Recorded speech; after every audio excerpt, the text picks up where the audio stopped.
अस्सलामु अलैकुम वरहमतुल्लाहि वबरकातुहू। अल्हम्दुलिल्लाहि रब्बिल आलमीन अर्रहमानिर रहीम मालिकि यौमिद्दीन इय्याका नअबुदु व इय्याका नस्तईन। हज़रात व सामीन व नाज़रीन, इंसान जब बालिग़ होता है तो वालिदैन की ज़िम्मेदारी होती है कि उसका निकाह करवा दिया जाए। और निकाह का मकसद अल्लाह के नबी सल्लम की सुन्नत मुबारका को ज़िंदा करना और उसके साथ हुसूल औलाद है। औलाद का हासिल करने का ज़रिया, बेहतरीन जो ज़रिया है वो निकाह का ज़रिया है। और जब निकाह हो जाता है तो इंसान की तगोदो, इंसान की ख्वाहिश, इंसान की कोशिश, उसको औलाद की चाहत और उसकी ख्वाहिश होती है। फिर अल्लाह रब्बुल आलमीन का आगे ये फ़ैसला है, अल्लाह जिसे चाहते हैं बेटे अता करते हैं, जिसे चाहते हैं बेटियां देते हैं, जिसे चाहते हैं बेटियां और बेटे मिलाकर देते हैं, और जिसे चाहते हैं अल्लाह ताला सारी ज़िंदगी के लिए उन्हें बांझ रख देते हैं, उनको औलाद अता नहीं फरमाते। लेकिन अगर इंसान को औलाद मिल जाए तो इंसान की ये ज़िम्मेदारी है कि वो अल्लाह ताला का शुक्र अदा करे।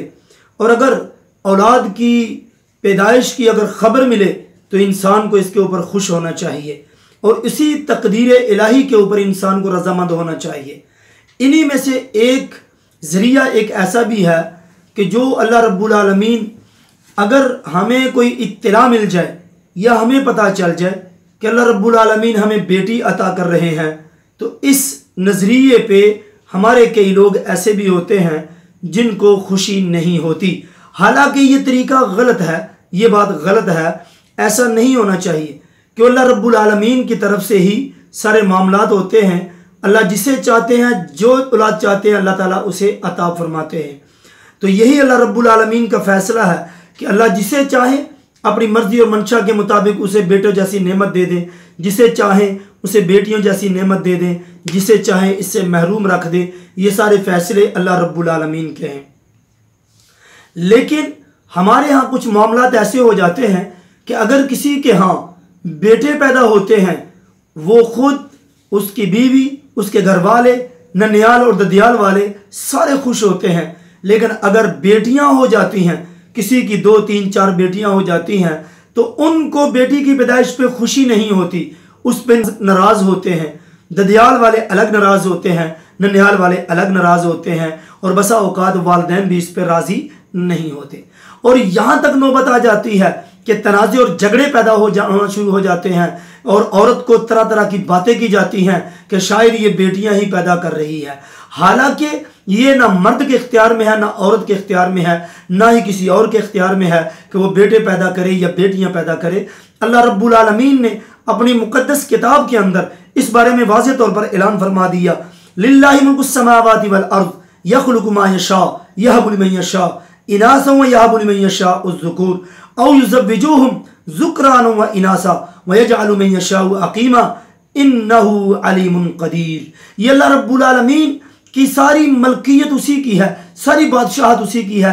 ज़मीन व आसमान पर अल्लाह की बादशाहत, हर जगह पर उसी का हुक्म। यख़्लुक़ु मा यशा, जैसे चाहते हैं वो पैदा करते हैं। यहबु लिमन यशा इनासा व यहबु लिमन यशा उज़्ज़ुकूर, जिसे अल्लाह चाहते हैं बेटियां देते हैं, मुअन्नस देते हैं, जिसे अल्लाह चाहते हैं बेटे मुज़क्कर देते हैं। औ युज़व्विजुहुम ज़ुक्राना व इनासा व यजअलु मन यशाउ अक़ीमा, अल्लाह जिसे चाहे खल्त मल्त करके बेटियां और बेटे मिलाकर, और जिसे चाहे सारी ज़िंदगी के लिए उसे बांझ रख देते हैं। जबकि बेटियां बेटे गोया कि औलाद सारी की सारी अता करना ये अल्लाह की ज़िम्मेदारी है, अल्लाह के हिस्से में है, ये अल्लाह का हक है, अल्लाह का इख्तियार है। अल्लाह जिसको चाहे जैसे चाहे अता करे, ना किसी औरत के इख्तियार में, ना किसी मर्द के इख्तियार में, ना ही किसी और के इख्तियार में ये चीज़ होती है। लिहाजा हमें इस चीज़ को मद्देनज़र रखते हुए ये चीज़ ख्याल करना चाहिए कि अगर अल्लाह ताला हमें बेटियां देता है तो ये अल्लाह की अता करदा चीज़ है, ये अल्लाह की नेमत है, अतिया खुदाबंदी है।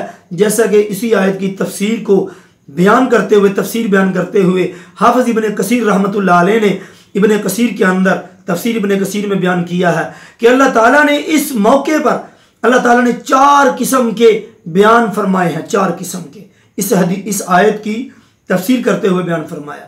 4 किस्म के अल्लाह ताला ने बयान फरमाए हैं। नंबर 1 कि अल्लाह जब चाहे जिसको चाहे सिर्फ और सिर्फ बेटियां दे दे। नंबर 2 पे जिसको चाहे अल्लाह बेटे अता कर दे।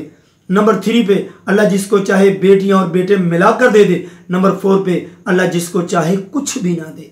अगर अल्लाह कुछ भी ना देगा तो हम क्या कर सकते हैं? हम अल्लाह से सिर्फ दुआ कर सकते हैं, इल्तिजा कर सकते हैं, इसके अलावा हम कुछ नहीं कर सकते। तो ये अल्लाह की मेहरबानी है। अल्लाह हमें बेटियां भी देता है, बेटे भी देता है, मिलाकर खल्क मल्त भी देता है। इसी तरह से अक्सर मामलात ऐसे भी हो जाते हैं कि जब घरों में सिर्फ और सिर्फ बेटियां पैदा होती हैं तो हमारे घरों के अंदर तनाज़े खड़े हो जाते हैं, झगड़े शुरू हो जाते हैं, यहाँ तक कि सास बहू को ताने देना शुरू कर देती है, या इसी तरह के उसके खिलाफ बातें होती हैं, या बेटे को दूसरी शादी का मशवरा दिया जाता है कि आप शादी कर लें, वहां से बेटा पैदा हो जाएगा। तरह तरह के मामलात होते हैं, लड़ाइयाँ झगड़े होते हैं। हालांकि सास को ये सोचना चाहिए कि ये बेटी पैदा करना या बेटा पैदा करना बीवी के या उसकी बहू के इख्तियार में नहीं है। ये बेटियां और बेटे देने वाली ज़ात एक अल्लाह की ज़ात है। इसलिए ये अल्लाह ताला अगर बेटियां देता है तो हमें अल्लाह का शुक्र अदा करना चाहिए कि अल्लाह ने अपनी रहमत, अपनी बरकत हमारे घर के अंदर भेजी है।